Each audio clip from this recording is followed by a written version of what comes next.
Hi, I'm Dan Hamilton, and thanks for watching Investing 101. This is my first video, so I'm going to give just kind of a real quick overview of who I am and what I want to do with this channel. I want to create kind of a 101 course on investing, on the stock market, on businesses, to help people understand how to participate. I think a lot of people don't participate in the stock market just because they don't understand what it is, so they don't want to be involved in it.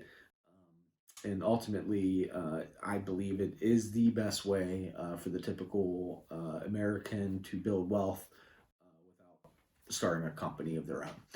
I've been investing pretty much my entire adult life, mostly passively, in 401ks and whatnot. But for about 4.5 years now, I've been an active investor, investing in individual stocks, doing some trading, all that kind of stuff. I've made every single mistake you can possibly make, and I hope that I can help, maybe some of you avoid some of those mistakes, learn vicariously through some of the dumb stuff that I've done and witnessed over the last 5 years or so.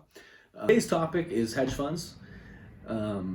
Probably not a great first video for a channel like this. Hedge funds are not for the typical investor, but they've been in the news so much over the past couple of weeks with the whole GameStop saga and everything, all the craziness that happened there. And I've seen so much misinformation out there. I don't think people really understand what hedge funds are, what they do, why they exist. So I thought I would, kind of throw this video together real quick, to get myself moving, because I've been thinking about doing this channel for 1.5 to 2 years now, finally getting around to my first one. But also I just want to help people kind of understand what's really going on in the markets. So what are hedge funds? So I'm looking at a couple of different definitions here. So Motley Fool here has simply put, a hedge fund is nothing more than an investment company that invests its clients' money in alternative investments to either beat the market or provide a hedge against unforeseen market changes. And it goes on to say, obviously, there's much more to it than that. I also wanted to show Investopedia. Investopedia.com is a tremendous resource. If you come across a term that you don't understand, you don't know what it means, Investopedia.com is a great first place to go for information to understand, just terminology and concepts that maybe you hadn't understood before. It's a great resource. It says hedge funds are alternative investments using pooled funds that employ different strategies to earn active returns or alpha for their investors. Hedge funds may be aggressively managed or make use of derivatives and leverage in both domestic and international markets, with the goal of generating high returns, either in an absolute sense or over a specified market benchmark. One of my favorite definitions of hedge fund, and I don't even know where I got this. I couldn't really find it, but I've heard hedge funds described as providing their investors with uncorrelated returns. So what does that mean? It means, like, most stocks in the stock market kind of trade together. So when things are good, most stocks are going up. When things are bad, most stocks are going down. And that's kind of how the market works. So hedge funds, one of the reasons that wealthy people put their money into a hedge fund is to have an uncorrelated investment. So it's not going to do exactly what the stock market is doing. It's going to do something maybe a little bit different. Who uses hedge funds? I think one of the biggest reasons that there's so much hatred, really, for lack of a better word, for hedge funds is that they're less regulated than your typical mutual fund, ETF, things like that. They're not as regulated. They can participate in lots of different markets. They're allowed to short stocks and all this kind of stuff that your typical mutual fund isn't able to do a lot of these things. So because of that additional risk in hedge funds, only accredited investors are able to put their money into a hedge fund. Accredited investors, that's basically anybody who has a net worth of over $1 million. Those people are able to use hedge funds. So because of that, people think, well, hedge funds are just for rich people. Forget the rich people. We can take all their money. They don't need it. They have too much already, right? But the truth of the matter is, some of the largest customers for hedge funds are pension funds.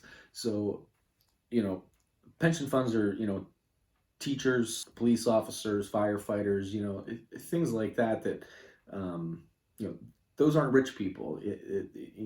And pension funds need to have that uncorrelated return because, a big market drawdown can be devastating to a pension fund because they have guaranteed income for lots and lots of people, everyday people like you and I, and they have to protect that wealth, and that's really what they use hedge funds for. Now, I do also want to mention that, of course, there are bad actors in the hedge fund industry. I don't think that is necessarily, we don't need to, make the entire industry into criminals because there are bad actors. I mean, there's bad doctors, there's bad lawyers, there's, name the profession, there are bad actors within it. That's going to be no different than Wall Street type people like hedge funds. So not all bad. There's probably some that are, though. Now, finally, my last thought here regarding hedge funds is if you really want to beat hedge funds, all you got to do is buy the S&P 500, buy the market. This goes back a number of years ago. Warren Buffett made a very famous bet against hedge funds, stating that the S&P 500 index would outperform hedge funds over the long term. And here I'm going to put up a chart showing how the average hedge fund has performed versus the S&P 500. Now, it's important to note that this is net of fees. So your typical index fund has very, very low fees. The typical hedge fund has very, very high fees. So the typical hedge funds gets what they call 2 and 20. So they get 2% of your money regardless of what happens. So if they lose 20%, they still get their 2% fee every year. The 20% is what they get of the gain. So for instance, most of my long-term investment, my Roth IRA, most of that fund is in SPLG, which is simply an S&P 500 ETF. The fees are 0.03%. Here's what Chamath Palihapitiya had to say in a recent interview on Bloomberg regarding hedge funds. I think hedge funds are a really important part of the financial infrastructure, and I think that they should exist, and I hope that the ones that are good can thrive. But I also believe that disclosure needs to get improved. I think in every other part of society, as the internet has become more sophisticated, as software has become more sophisticated, things have erred towards real-time disclosure of everything in every market. It's just not true in finance, where people are able to sort of use the rules and bend them to obfuscate the truth. All right, guys, so there you have it. Hedge funds are an essential part of the market. They do serve a purpose. But yeah, there's probably some room for, some additional oversight, some disclosure requirements, just possibly some legislation. But all in all, they are here. They serve a purpose. They're going to be around. And not all of them are your enemies. Although, again, some of them probably might be. So I got to be honest, this was a lot harder than I thought it was going to be. But my past experience doing some things like this tells me that the first one's always the hardest. So I think we'll be getting better as I go along. Hope you enjoyed this one though. If you did, please hit that subscribe button. If you didn't, maybe give me another chance here. Certainly going to be improving over the next several videos. So a bit of a learning curve here to start. Thanks so much, guys. Have a great day.